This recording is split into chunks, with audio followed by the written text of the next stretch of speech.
Bonjour et bienvenue dans ce tout nouveau numéro de Brock Hunters, l'émission qui revient en détail sur les petites trouvailles que l'on peut faire d'ici, de là, l'ami Jules et moi-même. Que ce soit sur Vinted, Le Bon Coin, le marketplace de Facebook, sur eBay, en brocante, en vue du grenier, chez papy, chez mamie, il y a toujours de la pépite à se mettre dans le pif. Et sans plus attendre, je vais laisser la place et la parole à mon petit coquin de lapin. Ah, c'est à moi. Bonjour à tous et bienvenue dans ce Broken First. C'est à mon tour, c'est ma partie, c'est moi qui s'occupe.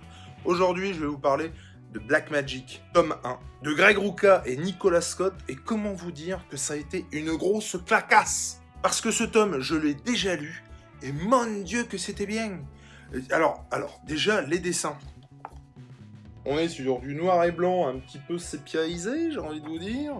Le dessin de Nicolas Scott est une pure tuerie. C'est, du noir et blanc violacé.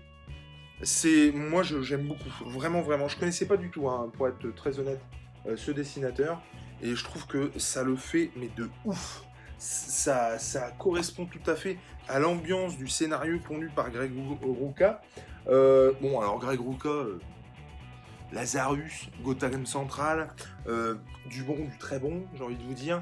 C'est quelqu'un qui écrit les personnages féminins forts comme la demoiselle là, de la meilleure des manières. Je me souviens notamment que dans Gotham Central, le personnage de René Montoya, René Montoya est particulièrement bien écrit dans Gotham Central, et donc c'est sans aucune surprise que j'ai été embarqué dans ce scénario mijoté aux petits oignons par le Grégou, avec ce personnage de femme flic à ne pas piquer des hannetons. La série me faisait de l'œil, le dramout m'a convaincu, je ne regrette pas d'être allé sur ce tome 1, et je m'en vais aller choper le tome 2 le plus vite possible. Celui-là, j'ai pu le choper à 8,50€, frais de port compris, sur Rakuten. Quand on vous dit qu'on peut choper de la bonne pépite à pas cher, je crois que c'est clair. Deuxième occasion et pas des moindres, puisque je suis très content de l'avoir chopé pour la bonne et simple raison que, pour être tout à fait honnête avec vous, si ça n'avait pas été de l'occasion, j'étais pas sûr d'aller dessus. Vraiment.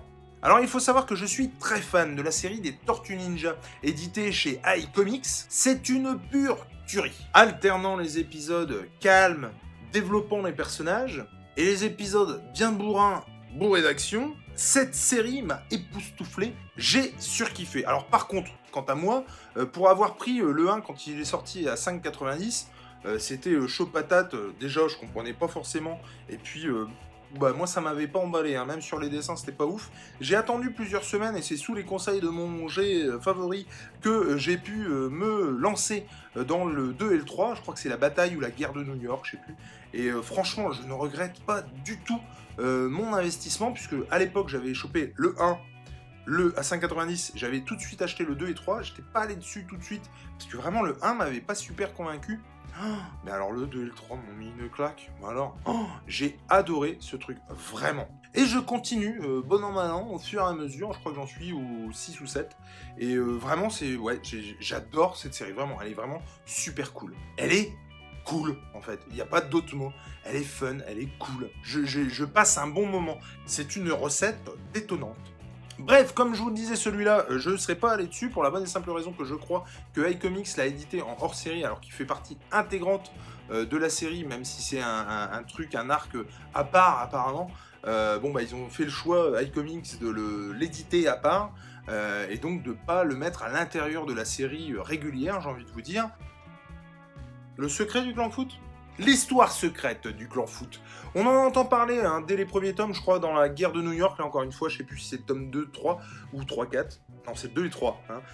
En tout cas, c'est un rapport avec New York, je sais plus si c'est la guerre de New York ou un truc comme ça. Bref, on entend parler de l'histoire secrète du clan foot, et en particulier de ce personnage, et je suis très content d'avoir pu choper ça chez nos amis de Bulle en Occasion, la section occasion de Bulle en stock. Je l'ai chopé en état neuf, il coûte 14,90 normalement, à 8€. Je l'ai chopé à 8€ chez Bulle en Occasion. Je suis hyper joasse. Encore une fois, si ça n'avait pas été de l'occasion, je pense vraiment que j'aurais fait l'impasse et que je ne serais pas allé dessus. Mais là, je suis hyper content. Qu'est-ce que vous voulez que je vous dise ? J'ai eu 8€. Les tortues, je ne me suis pas posé de questions, je l'ai pris. Voilà, c'est tout pour moi. Il reste à l'ami Nico à vous parler de ces petites perloses. Nico, c'est à toi. Oh Betty, merci mon petit bonhomme, merci pour cette petite trouvaille. Ça fait plaisir encore une fois de savoir que ta bibliothèque se remplit petit à petit. Pour ma part, deux trouvailles également, mais deux trouvailles, dont une qui est un peu atypique puisque il s'agit de Grendel en deux tomes. Alors je sais pas si c'est le tome 1 ou le tome 2, je ne me suis pas penché sérieusement sur la question, mais en tout cas ça m'a un truc qui m'a tapé dans l'œil, dans une petite boutique de déstockage, un peu un fourre-tout, quoi, une espèce de petite foire fouille au sein d'une galerie marchande d'un Auchan à Amiens. J'ai chopé ces deux titres, le titre 5 balles, au lieu de 13 balles à peu près le titre, donc vous voyez la petite affaire que j'ai fait. Ce qui m'a tapé dans l'œil, c'est surtout ici, pour ce titre, Grendel, l'enfant du démon, Team Cell au dessin. Oui, tout à fait, Team Cell au dessin. Alors j'ai ni une ni deux, je l'ai pris, quoi, j'ai pas réfléchi, hein. On est sur du Team Cell de pure souche typique. C'est vraiment une petite trouvaille, petite pépite que je conseille. J'ai trouvé ce titre, enfin je l'ai vu passer plusieurs fois. Grendel en tout cas, sur Vinted. Ici, il est édité chez Semic en dur, chez Semic Album, donc c'est du dur, hein, j'ai envie de vous dire. Ici, on n'est pas du tout sur du Team Cell, c'est vraiment un autre style de dessin, le deuxième tome. Mais ça reste quelque chose d'assez atypique que je vais m'empresser parce que c'est tout petit en plus, hein. Ça fait une 40aine de pages, j'imagine. Vous voyez, c'est hyper fin, c'est joli. Les albums sont neufs, en fait. On a vraiment ici des petites pépites. Grendel, je ne connaissais pas, c'est vraiment... on verra bien ce que c'est, on fera peut-être une vidéo là-dessus avec Jules. Là, on a une super couve de Team Cell, j'adore, je suis jouasserie absolue. C'est et puis une quatrième de couverture aussi qui est tout aussi chatoyante, tout aussi charivaresque. Donc il y a un petit peu de, comment dire, ici on est sur quelque chose d'un peu démoniaque, un peu ésotérique, surnaturel. Il y a un peu de Spawn, il y a un peu de tout ce que je peux aimer moi habituellement dans ce genre de récit. Voilà, on va vous en dire plus, je pense, pas tout de suite maintenant, parce qu'on a d'autres choses prioritairement à lire et à vous faire part. On est sur quelque chose effectivement un gars qui s'appelle Matt Wagner. Alors apparemment, j'ai regardé un petit peu à droite à gauche, c'est lui qui a créé le personnage de Grendel, qui revient un peu sur plusieurs numéros. J'en connais pas plus, j'en sais pas plus. En tout cas, 5 balles le titre, ça fait du 10 balles au lieu de presque 30 balles. Donc on est bon. C'est, voilà, une trouvaille, une petite pépite. On a fureté, on l'a trouvé, on a chopé dans la poche.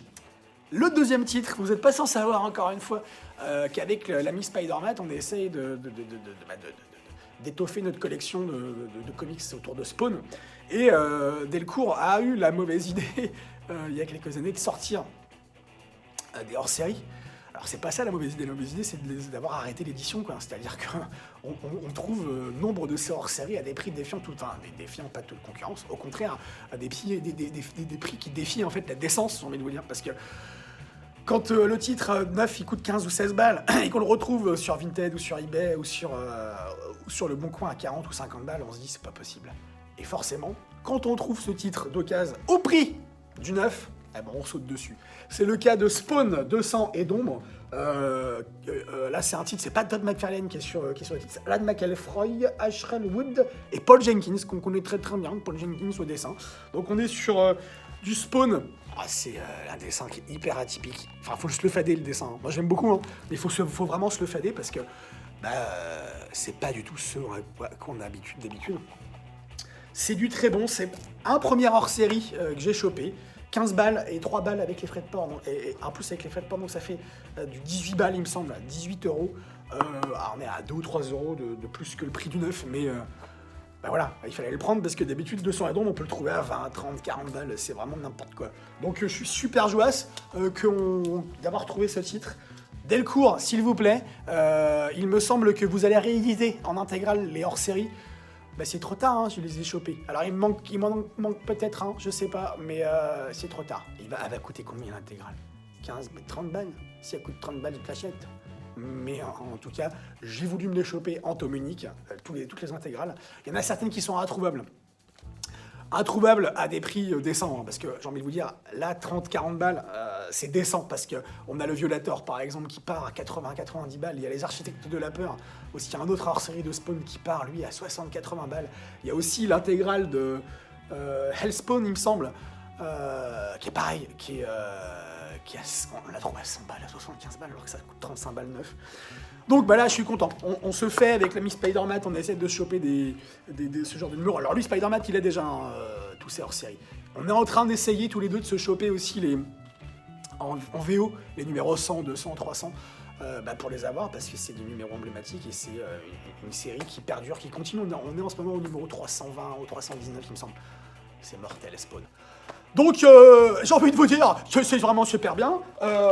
On est bien. Le Broken Hunter, c'est vraiment notre petite fenêtre bonbon goûter, j'ai envie de vous dire, à la petite Broken Hunter. Et sans plus attendre, je vais laisser le mot de la fin à mon petit Pimpin, à mon petit Cucu, à mon petit Juju. Allez, c'est parti, mon Jules. Voilà, c'est tout pour nous. J'espère que vous aurez pris plaisir à regarder cette émission autant que nous à la faire. Surtout lisez et n'oubliez pas de fouiner, chercher, chiner. Vraiment, on sait jamais sur quoi on peut tomber. Allez, ciao!